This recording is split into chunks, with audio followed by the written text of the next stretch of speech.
Welcome to Shears and Coffee, episode 6 here. I have a new group of people coming in here, and these are our managers. So you're going to get a little bit behind the scenes of how it works at Frank Gironda, okay? So let's introduce some of our managers. The first one is Clarissa. She's also the host. Usually I'm not sitting alone, you guys. It's usually Clarissa. Hello. Okay, next one is Andrea, which is our 75th location. Oh, you're next to me, girl. Hey. Next one is Leslie, our Wheaton location. Hi, Leslie. Hello. And Jean from our 59 location. Jean. So all of you guys know we have 4 locations. These are our great managers who help me do all the stuff. So hopefully I don't have to work as hard. And I don't, because they do a great job, you guys. But today we just sort of want to talk about a little bit behind the scenes of, how it works at Frank Gironda. I think the first thing let's touch base on, since we had the girls here from the Rec and Exchange.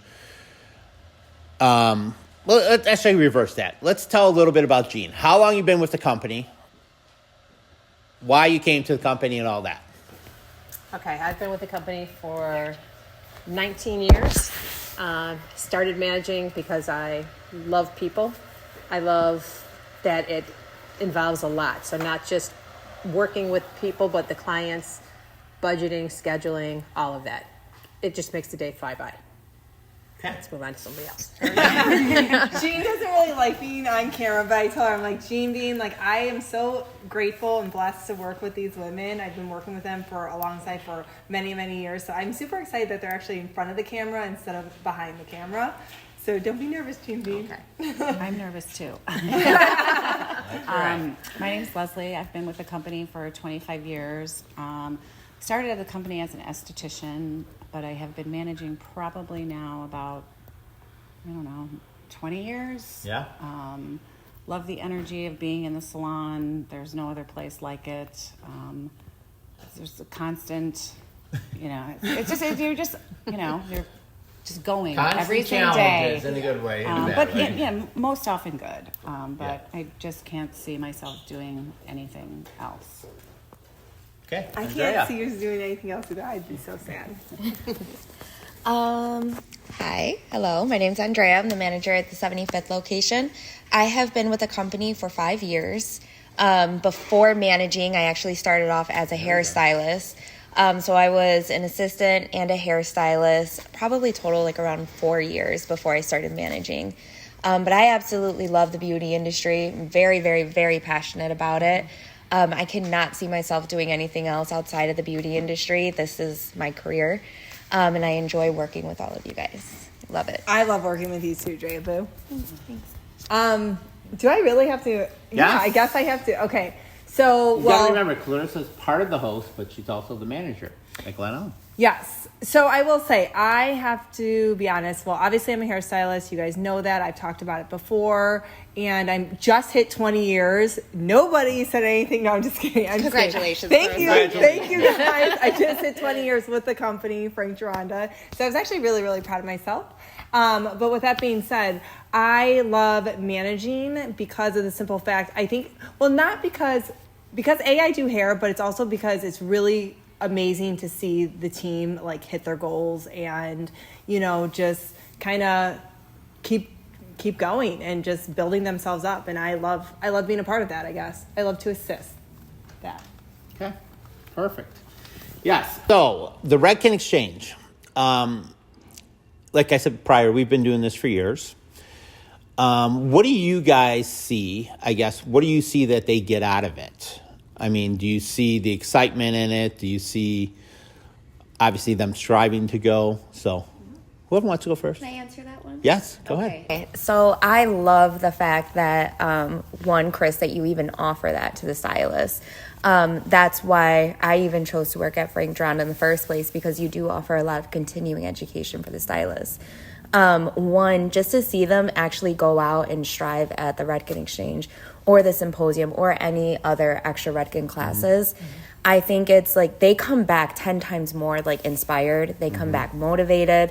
Once you're actually there around other educators who are, or just even just around other people who are all striving for the same thing, you just feel like you're in this big group of just people who are motivated and who just love the beauty industry. And now I just feel like I'm rambling, but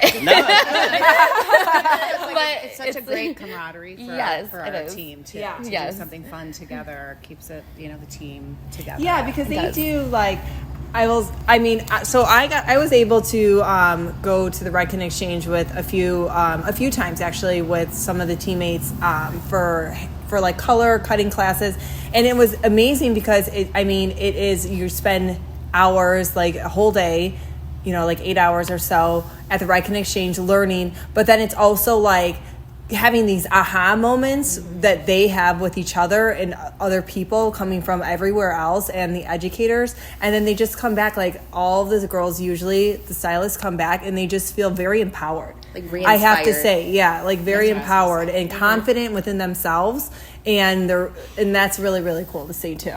Yeah, I think it reignites their passion.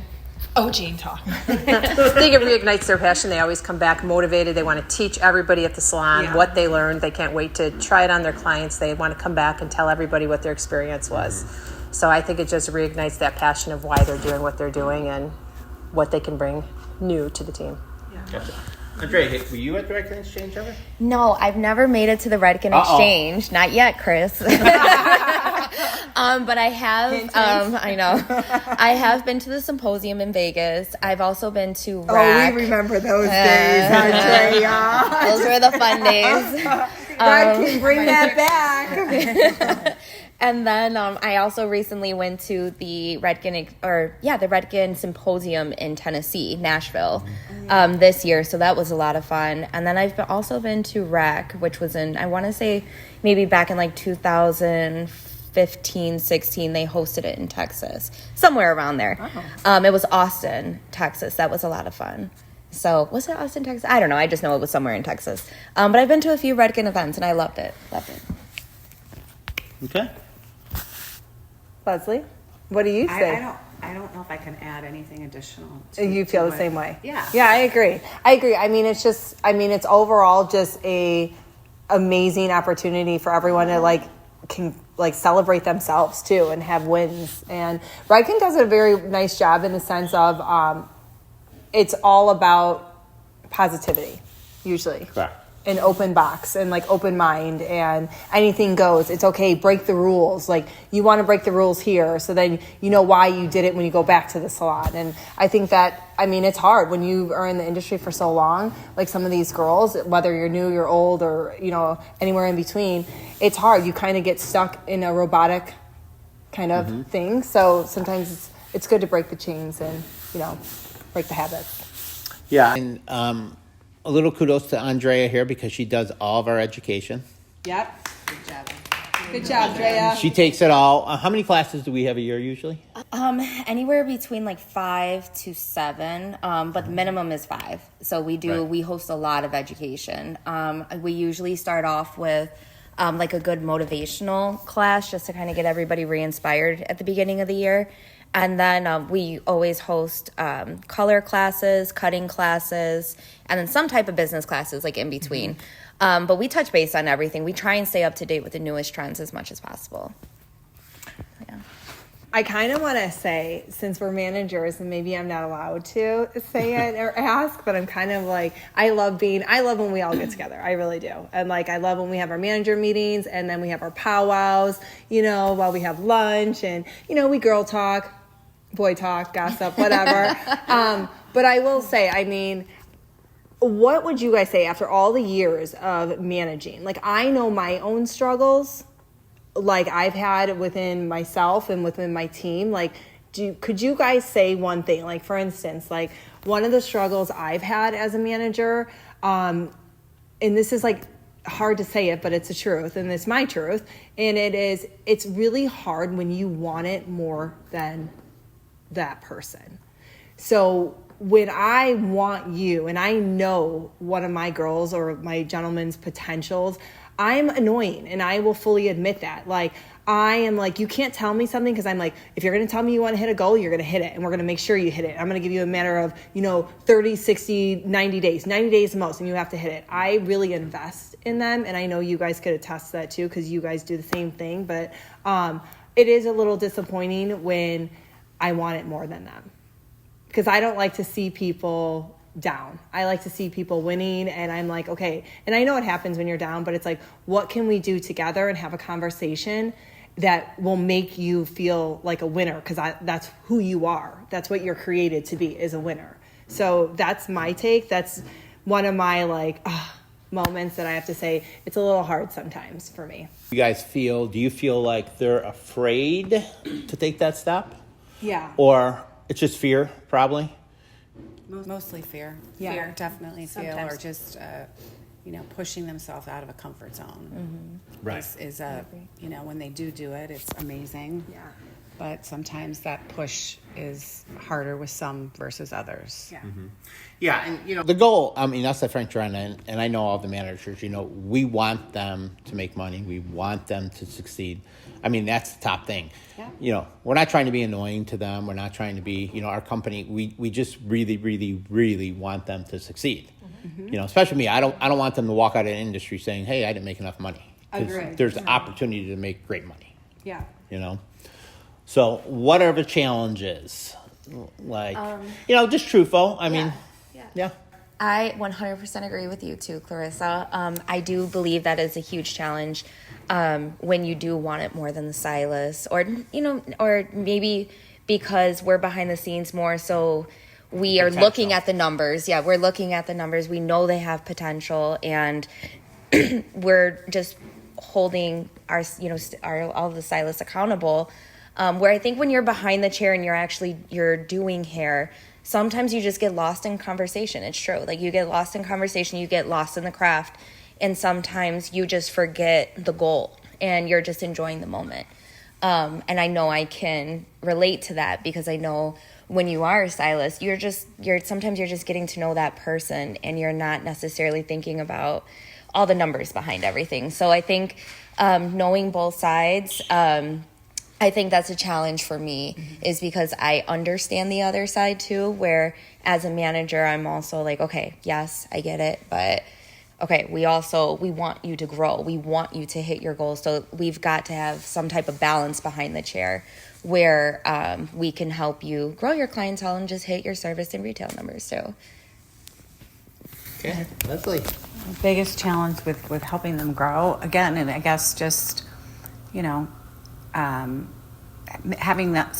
them have the courage to try, because they're capable, and trying to get inside their brain and let them know that they're capable, and that I always just say, you just have to talk. It's just a matter of saying some words. So I guess that can be one of the most frustrating things for me, because I know they're capable, and then just trying to make them push through whatever that discomfort is, whatever the excuse is, whatever, just because you don't want them in 5 years to say, I'm not making enough money. Right. And that's a great point, because, you hear some of them, sometimes I hear, and they're like, oh, I have to get a second job. I'm like, I don't want you to get a second job. That's not the point. Right. The point is, like, even when Arouge was up here earlier, she was like, you have the opportunity to make whatever dollar amount you want to make. Yeah. I heard her say that. You She know? thought that was, And it's so true in this, you could have a slower day and you can end up with one of your biggest days. Yeah. And a lot of, other jobs, you can't really do that. So, yeah. To plant some seeds if they're stylists, just be willing to talk about plant the seed that when they need to come in for their next appointment. Really kind of some basic concepts, but for some reason it's really a challenge for certain people to, Right. They didn't think that they were going to have to ask people for their business and ask them to come back and see them. And Right. the follow through. yeah, I can speak from that from, way back when I was an esthetician. I was like, wait, what? I have to sell this retail? What, excuse me? Like, you do have to learn it, and you can. And it's just, being willing. Well, and we're all salespeople. Right. I mean, like it or Yes. not, I mean, even Yes. in our beauty industry, we're salespeople. I mean, Yes. Yes. you're selling to your client, you're talking to your client. Just selling yourself is pretty much what it I is. think a lot of it is confidence, and it's great when you see Yeah. people break through that and do it. Yeah, that is a great feeling, isn't That's the best feeling when, they're like, it was, I tell them, I'm like, you're going to feel like your words are mumbo jumbo the first time you Yeah. ask for that pre-book, but it will get easier. I promise you. You just have to do it, Okay, Jean? My number one was what Clarissa said, is trying to try. You don't want it more than they do. I always tell them, you're not answering to me. I'm trying to help you grow, so you're not doing it for me. We want to help you grow. I would also say they have a hard time thinking they're pushy salesmen. Yeah. Correct. And I keep saying you're not really pushing, you're educating. So when you're doing retail and everything, it's educating, it's getting to know your guests, seeing, letting them know you want them back in their chair, letting them know you have future plans. So maybe just getting them out of their comfort zone a little, pushing them. Yeah. I think that's all of our challenges. Right. And the generational thing. Yeah. Yes. I think all of us feel a little bit of that. Yes. Yeah, and what do you mean by that? I'm going to put you here on the spot a little bit. We're a little bit older, so some of us. Only a little. So just maybe the work ethic, what it takes, how hard we know that we've all worked over the years to get where we are, and to tell them, boy, with a little bit of hard work, but I think they think things are going to be a little easier. And when it comes in, they want their time, their schedules and stuff. That's a little bit different for all of us who've worked the old way, right? The Yeah. many Right. hours and worked really hard doing what we need to do. And I think they think it's just going to happen for them without all the hard work. Yeah. So trying to work with that is definitely a different mind twist. Yeah. 100%. How do you feel about that, Leslie? Oh boy. I guess, I don't know. It can be a little frustrating because, we probably have like 5 generations in our salons Yeah. working Right. together, and everybody has a different thought on how it should be done. So that in and of itself is, challenging, because you've got a group of people that, have something to say about this generation or that generation. And I just try to promote that we can all learn something from each other. Yes, it pushes us all out of our comfort zone. And then we do, Yes. it's interesting because, all the generations you learn something. And even the younger generations, you have to be open to it. But I do learn stuff. I'm like, oh yeah, I never thought Yeah. about it that way. So, I mean, it does help round out the salon with the different generations. I mean, yeah, do people have challenges? Of course. But But that doesn't mean anything's right or wrong. Yeah. Correct. We just have to make it work. correct. And, we're very aware of that. And we definitely Yeah, work and I on always that. tell everybody, I'm like, you can learn something from absolutely everybody, whether you've been in the industry for 20 years or one. Yeah. I mean, and that's what I try to promote at the salon, because, we're all in this together, so we might as well have a good time while we're at it. And you it know? does work out too, because I've seen over the years, some of the newer ones are coming in, they're being taught newer stuff. Even though we have a lot of education, some of them don't see it, and then they see the newer ones doing it, and they're like, hey, I'm going to do that, and then Yeah. they change, so then they start to grow, and it's I've always said the beauty schools, they keep everybody up to date with the newest trends. So whoever is currently in beauty school, they are learning those newest trends. And then anyone who's in the salons, they're thirsty for that new education, because, some salons aren't as lucky to receive the continuing education throughout the entire year. So yeah, most of the girls are, anyone coming in from beauty school, they know what's popping right now. They know what everybody wants. So yeah, I love that about beauty schools. I did want to say this, and I think the reason the viewers don't know, and I'm just going to say that, Andrea, you actually worked at a beauty school, correct? Yes, I did. So you have knowledge and experience of what it looks like and what's coming in, what's coming out of beauty schools as well, right? Oh yeah, for sure. So so when I was working at Frank Gironda in the beginning as a stylist, I always seen myself as an educator. And actually, I think, Jean, you were my manager at that time. And I remember expressing those thoughts to Jean. And I'm a young mom. And at that time, I just felt like, down the road, whenever I'm older, if I want to retire. And I would always talk to Sue, which you guys have interviewed in the past. She's just retired from my salon. And she has her educator's license. So I was just, sharing some thoughts with her. And she told me to go do it. You told me to go do it. And it's only, I want to say it was 700 hours at that time, additional 700 hours. And I went to Empire Beauty School, Lyle, right behind 75th, which they're no longer there anymore. But I went there, finished my hours, and then I started teaching in the beauty schools, loved it. And then I got promoted to an admissions advisor. And then from there, always kept in touch with like Frank Gironda, Chris. And I know you guys have attended a lot of the career fairs that I have hosted, and started here after that. Then she came and back. now I'm back. Yes. Tune in for part 2 on the next episode.